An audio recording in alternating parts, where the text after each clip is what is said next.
Vamos a presentar algunas ligeras apreciaciones acerca del concepto de distanciamiento brechtiano. Brecht utilizó distintas fuentes para conformar el concepto de distanciamiento en el teatro. Entre ellas se encuentra el estilo interpretativo del actor chino Mei Lafang, a quien vio actuar en Moscú en 1935. El rastreo del término nos lleva al ensayo Efectos alienantes de la interpretación china, que escribió inmediatamente después de su visita a Moscú. Anteriormente había utilizado este concepto con el término extrañamiento.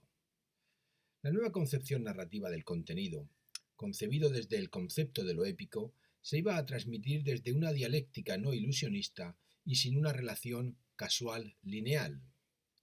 Este nuevo teatro exige que el espíritu del nuevo espectador tenga libertad y movilidad. A partir de aquí, Brecht entrará a explicar el efecto V y lo que él llamó distanciamiento. Queriéndose alejar de la identificación, en el punto 42 definirá el distanciamiento de la siguiente forma. Representación distanciadora es aquella que permite reconocer el objeto, pero que lo muestra, al propio tiempo, como algo ajeno y distante. Pero los antiguos efectos en V impiden al espectador la intervención, convirtiéndolo en un elemento pasivo de la relación artística. En el punto 43 reclamará una nueva forma de distanciamiento. Los nuevos efectos de distanciamiento deberían quitarles a los acontecimientos socialmente influenciables solamente su sello de familiaridad que actualmente les preserva de la intervención por parte del hombre.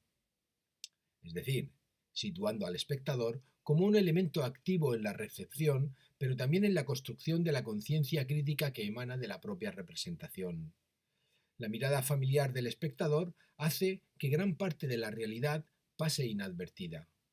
Por eso es importante que el teatro y el arte en general llame la atención para ver con claridad y poder interpretar los sucesos.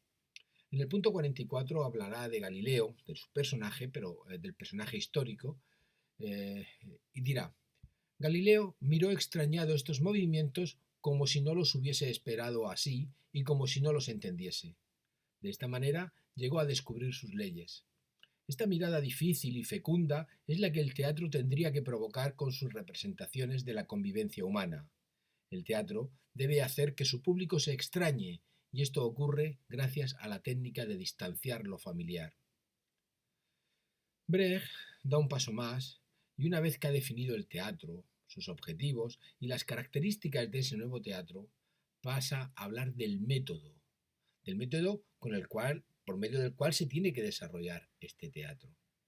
Una nueva sociedad, un nuevo teatro, un nuevo hombre tiene que adoptar un nuevo método que Brecht definirá como método del materialismo dialéctico. Todo existe en tanto que puede ser transformado y entra en contradicción consigo mismo. En el punto 45 dirá lo siguiente: para entender la sociedad en su movimiento, este método trata las condiciones sociales como procesos y lo sigue en su contradictoriedad.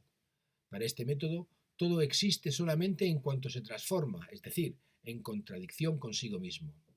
Esto vale también para los sentimientos, opiniones y actitudes de los hombres en los que se expresa el modo correspondiente en su convivencia social. En esa transformación, mediante la intervención, el propio hombre experimenta un enorme placer al haber participado y ser causa de ese cambio. Las cosas no admiten una sola mirada, sino que además de la de su propia esencia, la esencia particular y distintiva de cada una de las cosas, de cada una de las miradas, contiene aquellas miradas que se abren a otro mundo posible.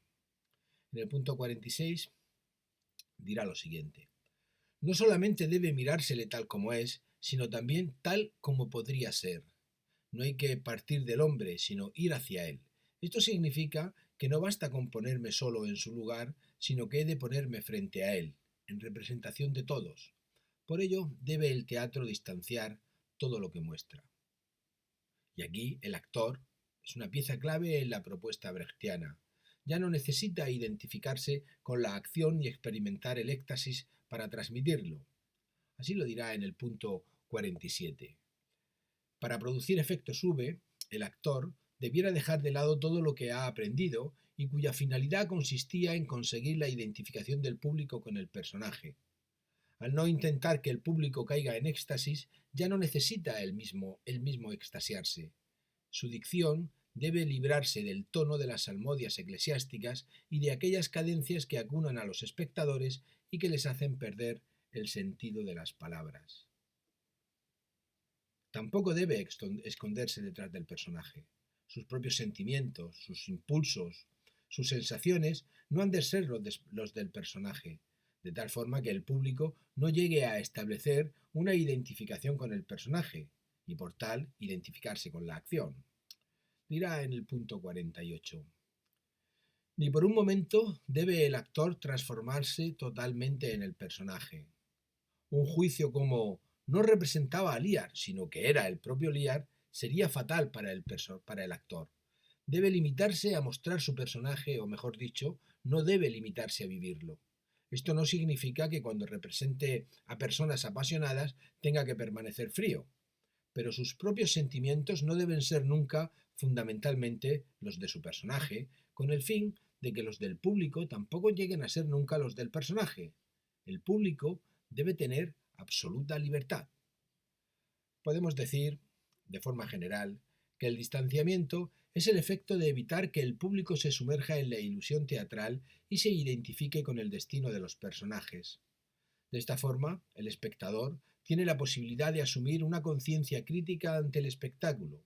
Esto hace que el público sea capaz de desarrollar una opinión crítica, no ya sobre los hechos que se narran en la escena, sino los que trascienden la escena y que no necesariamente suceden en ese momento ante el espectador. Muchas gracias.